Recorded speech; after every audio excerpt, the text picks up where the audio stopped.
ចាស់ហេតុអីមិនប្តឹងគេទៅតុលាការយុត្តិធម៌អន្តរជាតិនិងព្រំដែនអន្តរជាតិអ្នកស្រីលក់លេអនឡាញលើវីយ៉ានេះគឺគាត់មែនតើមិនគួរចាប់គាត់តាំងពីដំបូងមកម្លេះបង្កើតឡើងស្របច្បាប់នៅឡើយទេគឺអត់មានមកចរចាបើកផ្លូវឲ្យមាន JBC អីហ្នឹងទេហើយកម្ពុជាគេនិយាយអញ្ចឹងយើងនៅតែផ្ញើទៅអញ្ចឹងទៀតផ្ញើលើកទី2គេក៏អត់តបដែរព្រោះគេថាធ្លាប់បានប្រាប់តាំងពីលើកទី1មកហើយថាអត់មានកិច្ចប្រជុំហ្នឹងទេព្រោះរដ្ឋាភិបាលថៃអត់ទាន់បានបង្កើតហើយមកដល់ម៉ោងហ្នឹងរដ្ឋាភិបាលថៃបោះឆ្នោតថ្ងៃ8ខែកុម្ភៈរដ្ឋាភិបាលអត់ទាន់រៀបចំមានការប្តឹងរឿងបោះឆ្នោតរាប់ស្លឹកឆ្នោតអីវានៅអញហ្នឹងមិនដឹងថាដល់ថ្ងៃណាមិនស្រួលខែ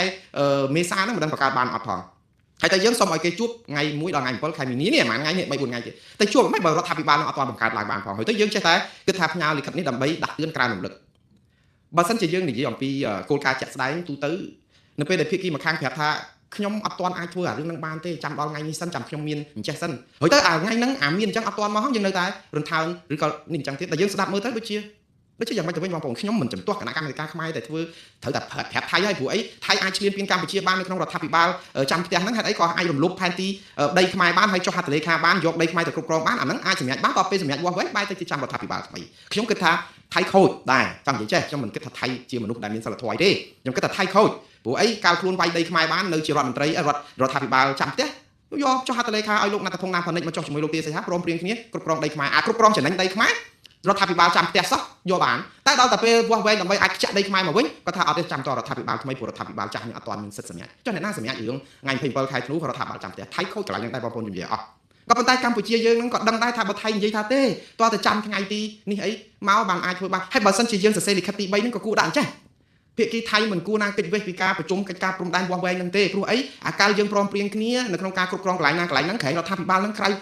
មិនទាន់ស្របច្បាប់ដែរតាហើយក្រែងជារដ្ឋាភិបាលចាំផ្ទះតាកាលហ្នឹងយើងសញ្ញេរឿងព្រំដែនបានចាស់ហេតុអីបានឥឡូវចាំបាច់ដល់មានរដ្ឋាភិបាលថ្មីកើតឡើងហេតុអីមិនចាប់ផ្ដើមបើគណៈកម្មការវាស់វែងនឹងឲ្យឆាប់ទៅឲ្យកម្ពុជាត្រូវជូនលិខិតពី3ដងអញ្ចឹងកម្ពុជាត្រូវតែរៀបរាប់ហង្ហេតុដើម្បីចាញ់ចោលថៃមួយផងថាអ្នកអាចចាំបាច់ចាំរដ្ឋាភិបាលថ្មីទេរដ្ឋាភិបាលចាស់នៅចាំផ្ទះហ្នឹងក៏បានដែរព្រោះអីយើងចុះហត្ថលេខាជាផ្លូវការជាមួយគ្នាអញ្ចឹងបានន័យថាម៉េចបើរដ្ឋាភិបាលថៃគិតថាចាំផ្ទះហ្នឹងវាខុសច្បាប់ឬក៏មិនមានសិទ្ធិសម្រេចកិច្ចការព្រំដែនចាបាត់ឈប់បាញ់ដែលសញ្ញាកាលពីថ្ងៃ27ខែធ្នូហ្នឹងមកចាត់ទុកជាមោឃៈឬក៏យ៉ាងម៉េចបើចាត់ទុកជាមោឃៈថៃត្រូវដកទ័ពទៅវិញអស់ទុកដីខ្មែរឲ្យខ្មែរក្រាន់កាប់វិញមកអាហ្នឹងបើសិនជាគិតថាអញ្ចឹងកម្ពុជាខ្លួនឯងហ្នឹងក៏គួរតែសរសេរបន្ថែមនៅក្នុងលិខិតកំណត់ទូតនេះប្រាប់ថាថៃមិនអាចយកលេសថារងចាំរដ្ឋាភិបាលថ្មីទៅមកអាចវាស់វែងព្រំដែនបានទេព្រោះអីកិច្ចការព្រំដែននេះគឺវាវាស់វែងបានដោយមានគណៈកម្មការបច្ចេកទេសដែលនៅក្នុងក្រមរដ្ឋបាលដែលអាចមានក្រុមការងារបច្ចេកទេសអត់ចាំរដ្ឋាភិបាលថ្មីទេដោយអាស្រ័យទៅលើការពីថ្ងៃ27ខែធ្នូរដ្ឋាភិបាលចាំផ្ទះនេះក៏មានសិទ្ធិសម្រាប់ទម្លាក់គ្រាប់នៅស្រុកខ្មែរអ្នកណាសម្រាប់ឲ្យរដ្ឋាភិបាលថៃចាំផ្ទះនឹងដែរតាហេតុអីអ្នកឯងមិនចាំដល់រដ្ឋាភិបាលថ្មីទៅដើម្បីទម្លាក់គ្រាប់លើស្រុកខ្មែរឬក៏ប្រតិបត្តិការយោធាអ្នកឯងធ្វើតាំងពីចាំផ្ទះមកមានសិទ្ធិសម្រាប់រហូតដល់រំលោភដែនអធិបតេយ្យខ្មែរអ្នកឯងធ្វើកើតហេតុអីបានជាឥឡូវរងចាំតើមានរដ្ឋាភិបាលថ្មីសិនអានេះគឺជាលេសរបស់រដ្ឋាភិបាលថាកម្ពុជាបើសរសេរលិខិតទី3គួរមានសេចក្តីខ្លឹមសារអញ្ចឹងបើអត់អញ្ចឹងទេប្រជាពលរដ្ឋឆ្ងល់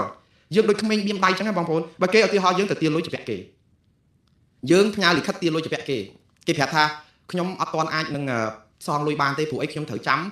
ំដាច់ស្រេចជាមួយប្តីខ្ញុំសិនរឿងលែងលះឬក៏មិនលែងលះគ្នាព្រោះសាលលេខាឬក៏ដំណើរការក្តីហ្នឹងគេពងសម្រេចហើយគេថាចាំដល់ពេលតុលាការចេញសាលលេខាជាស្ថាពរឬសាលក្រមជាស្ថាពរឲ្យដឹងថាទ្រព្យហ្នឹងចែកយ៉ាងម៉េចអីអញ្ចឹងខ្ញុំនឹងទូទាត់ប្រាក់ហ្នឹងឲ្យគ្រប់ចំនួនអីអញ្ចឹងទៅគេប្រាប់ថាចាំមានសេចក្តីសម្រេចពីតុលាការហ្នឹងយើងលិខិតដំបូងគេប្រាប់មកអញ្ចឹងមួយខែក្រោយយើងផ្ញើលិខិតទៅគូស្វាមីភរិយាដែលកំពុងជួបគ្នាហ្នឹងថាអង្ការបានសងលុយខ្ញុំអញ្ចឹងគេលែងប្រាប់ទៀតគេថាប្រាប់កាលពីមុនហើយថាចាំមានសាលលេខាសិន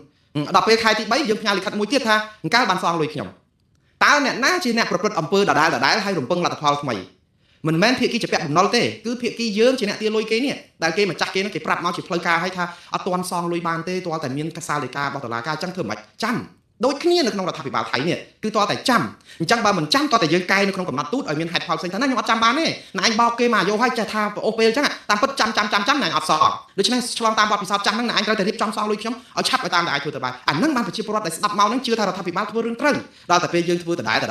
ហើយគេប្រាប់មកថាគេអត់ទាន់ទេតើរដ្ឋាភិបាលគេបង្កើតវាធ្វើឲ្យយើងគិតថារដ្ឋាភិបាលខ្មែរគាត់ធ្វើការយ៉ាងម៉េចហ្នឹងគាត់ដូចជាស្អំចិត្តប្រជាពលរដ្ឋឲ្យប្រាប់ថាណែរដ្ឋាភិបាលមិននៅស្ងៀមទេណាគឺស្ងប់មែនតែអត់ស្ងៀមទេសរសេរលិខិតទៅរហូតកោតទោសណែឯងរហូតប៉ុន្តែអត់ត្រូវគោលដៅអញ្ចឹងឃើញអត់ត្រូវគោលដៅដូចគណៈកម្មការកិច្ចការព្រំដែនអត់ត្រូវគោលដៅផងអីថៃគេបានប្រាប់ឲ្យថាទាល់តែមានរដ្ឋាភិបាលថ្មីបានគេរៀបចំឥឡូវបើរដ្ឋាភិបាលថៃថ្មីចាប់ផ្ដើមបង្កើតភ្លាមហើយស្រាប់តែមួយអាទិត្យក្រោយពីអាទិត្យក្រោយស្ងាត់ឈឹងអត់ចិត្តគិតពីរឿងកិច្ចការព្រំដែនអាហ្នឹងបានយើងមានលេសមួយថាសរសេរលិខិតទៅណែគេថារដ្ឋាភិបាលថ្មីបង្កើតឥឡូវបង្កើតហើយតោះកិច្ចការព្រំដែន JBC ចាប់ផ្ដើមវាស់ហើយអាហ្នឹងបានថាយើងមានទម្ងន់ទៅវាផ្លូវការមើលទៅដូចជាយើងមិនមែនដូចថាធ្វើបន្លំប្រឡប់ប្រជាពិធដ្ឋអីតោះពេលយើងធ្វើអញ្ចឹងយើងគិតថារកកផែគេប្រាប់ថាអត់ហើយយើងនៅតែប្រាប់ថាត្រូវតែធ្វើខ្ញុំមិនចំទាស់រឿងគណៈកម្មការកិច្ចការព្រំដែនខ្មែរធ្វើទេនេះជាកិច្ចការរបស់អស់លោកដែលត្រូវធ្វើប៉ុន្តែយើងអត់ត្រូវរងាស់យើងទៅតវ៉ានៅឆាកអន្តរជាតិតាមប្រព័ន្ធផ្សព្វផ្សាយក៏អត់ត្រូវរងាស់យន្តការក្រុមប្រឹក្សាសិទ្ធិមនុស្សអង្គការសហជាតិលោកប្រាក់សុខុនធ្វើម្សិលមិញខ្ញុំគិតថាសមហេតុសមផលព្រោះជាយន្តការអង្គការសហជីវជាតិ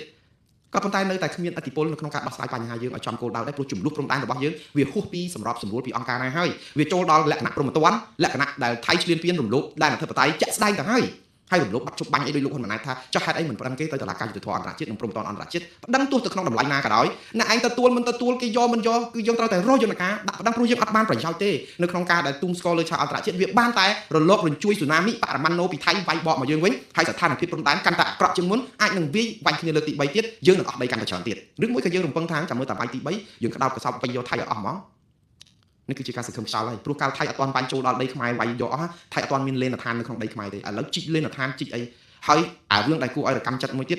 ជីកលេនដ្ឋានជីកអីអាមេរិកអត់កោតទោសរឿង F16 ថ្ងៃនេះឲ្យរថក្រោះ17គ្រឿងទៀតទៅថៃរថក្រោះប្រភេទទំនើបរបស់អាមេរិកឲ្យទៅថៃអត់យកលុយ1រៀលដោយអាមេរិកគិតថាយន្តហោះរថក្រោះនេះវាទំនើបតែប៉ុន្តែវាច្រើនពេកនៅអាមេរិកវាហួសលើស្តុកនៅក្នុងឃ្លាំងរបស់កន្លែងដាក់លេខបានអញ្ចឹងឲ្យទៅថៃ17គ្រឿងដើម្បីអីរៀបចំត្រៀមអាសម្ពយុទ្ធយោធាហនុមានមាសហនុមានស្អីគេឆ្មាំហនុមានអីគេណាគេនោះដែលគេរៀបចំជាមួយអាមេរិកមួយអីហ្នឹងគឺអាមេរិកគេឲ្យវាធ្វើឲ្យយើងរកម្មចិត្តទៀតឥឡូវគេជីកលេនដ្ឋានគេពង្រឹងអីអាមេរិកអត់កោតទៅថែមសភាវុធយោធាទៅឲ្យថៃទៀតហើយនៅក្នុងហ្នឹងតើយើងទៅពឹងលើអាមេរិកប៉ុន្មានពឹងលើសហគមន៍អន្តរជាតិណាដែលជួយយើងវាអត់ទេយើងធ្វើនឹងស្អំចិត្តប្រជាពលរដ្ឋត្រូវហើយប៉ុន្តែអ្វីដែលយើងត្រូវឲ្យត្រូវរមាស់គឺតុលាការអន្តរជាតិប្តឹងគេផងហើយយើងធ្វើអាការទូតហ្នឹងឲ្យកក្រាត់កាន់តែខ្លាំងទៀតព្រោះពេលដែលយើងធ្វើការទូតកាន់តែខ្លាំងល្អនៅពេលដែលយើងដាក់ប្តឹងឲ្យព្រោះយើងមានប្លង់រឹងមួយនៅអង្គការតុលាការយុត្តិធម៌អន្តរជាតិនិងតុលាការព្រំប្រទានអន្តរជាតិអាហ្នឹងបានយើងទៅជាមួយថៃព្រោះឥឡូវយើងទៅដៃប្រទេសសុទ្ធសាធទៅវាយថៃយើងទៅនេះគឺយើងទៅទុំស្គរដៃប្រទេសសុទ្ធសាធយើងគិតថាឈ្នះថៃអត់ឈ្នះថៃទេបងប្អូនខ្ញុំមិនមែនទុចប្រអាទេព្រោះសហគមន៍អន្តរជាតិគេអត់នៅខាងយើងគេនៅខាងថៃ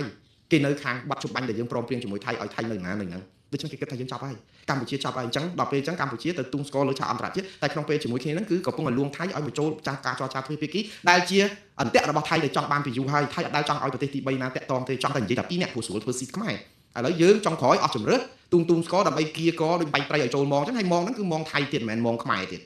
ឥឡូវយើងយ៉ាងម៉េចទៅវិញខ្ញុំកំពុងឆ្ងល់ដូច្នេះម្ដងទៀតគឺយន្តការរបស់យើងគឺតុលាការយុត្តិធម៌អន្តរជាតិនិងតុលាការព្រំប្រទានអន្តរជាតិអ្វីដែលគួរឲ្យចាប់អារម្មណ៍ថ្ងៃនេះលោកស៊ីហាសាក់ភួងកេតកែវដែលជារដ្ឋមន្ត្រីការបរទេសថៃដែលកំពុងដើរវាយបកលោកហ៊ុនម៉ាណែតនិងរដ្ឋាភិបាលកម្ពុជាវិញរឿងយកវេទិកាអន្តរជាតិដើម្បីចោទប្រកាន់ថៃពីរឿងឈ្លានពានថៃគេយកឱកាសហ្នឹងដើម្បីលៀងខ្លួនគេគ្រប់កន្លែងព្រោះការទូតរបស់ថៃក៏គេមិនណយដែរព្រោះថៃគេមានមិត្តច្រើនណាស់នៅលើឆាកអន្តរជាតិខ្ញុំមិននិយាយចឹងស្អំចិត្តថៃឬក៏បន្ទុយប្រាខ្មែរទេថៃគឺគេមានក្រុម lobby ក៏សម្បូរដែលគេជួលអស់លុយរាប់លានដុល្លារមួយឆ្នាំតាក់ទងនឹងជួបមន្ត្រីនេះមន្ត្រីនេះដោយតែខ្មែរចឹងយើងទៅ lobby ដើម្បីឲ្យបានជួបមន្ត្រីនេះមន្ត្រីនោះដើម្បីថតរូបហើយក៏ជាឱកាសនៅក្នុងការថៃគេវាយបកថ្ងៃនេះថៃជួបប្រធាន UNESCO អង្គការបេតិកភណ្ឌពិភពលោក UNESCO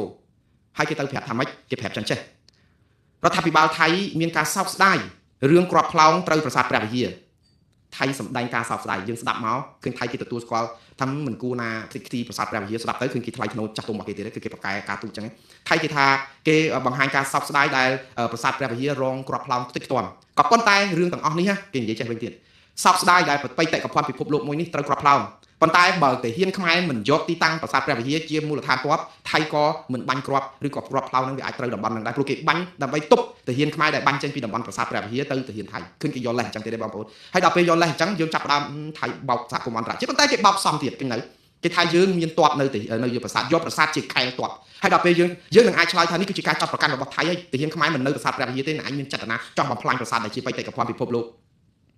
យើងនឹងអាចនិយាយអញ្ចឹងក៏ប៉ុន្តែថៃក៏នឹងអាចតបមកយើងវិញដែរយើងយកប្រាសាទតាកបីដាក់លេនដ្ឋានទ័ពនៅក្នុងនឹងដែរមានបាវខ្សាច់បាវអីហើយបើសិនជារឿងបាវខ្សាច់មកខ្ញុំទេងុំរឿងតាហ៊ានខ្លួនឯងថតផ្សាយតាហ៊ានថតផ្សាយថាតាហ៊ានបានចូលទៅដល់ទីហ្នឹងថាខុសវិន័យតាហ៊ានប្រជាពលរដ្ឋយើងមាន MMO ទៅថតផ្សាយដោយតែមានទាំងចកោមទៀតអស់ពីប្រជាពលរដ្ឋធម្មតាសាមញ្ញបងអូនស្រីរបស់លោកហ៊ុនសែនចូលទៅអ្នកស្រីហ៊ុនស៊ីណាតទៅថតឲ្យមើលទៀតឲ្យដឹងថាកន្លែងហ្នឹងមានបាវខ្សាច់ហើយអ្នកស្រីហ៊ុនស៊ីណាតដើរចូលទៅក្នុងប្រាសាទតាកបីហ្នឹងទៀតដើម្បីឲ្យឃើញពូវៀនពូតាំងរបស់ខ្មែរថាតាហ៊ានខ្មែរនៅក្នុងប្រាសាទតាកបីយើងឆ្ងល់យើងសួរថាចុះវាចង្រៃអីតា